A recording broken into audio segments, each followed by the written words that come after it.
және де мегабайт таусылып қалатын болса, интернет таусылып қалатын болса, бұл ұялы телефонды дұрыс жағынан пайдалануға болады. Мысалға, былай мынаны ұстайсыз, оң жаққа қарай ұстайсыз да, мына жақтан 3 рет көтересіз. Неғұрлым телефон ауыр болса, сізге соғұрлым денсаулығыңызға пайдалы болады. Үйдегілердің телефонын барлығын алуларыңыз болады, егер де олар берсе. Екінші кеңес.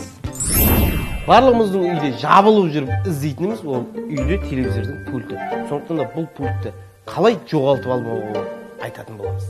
Ол үшін бізге мынандай резина керек, одан кейін пульт керек. Пультті аласыз да, қолыңызға бүйтіп байлап қоясыз.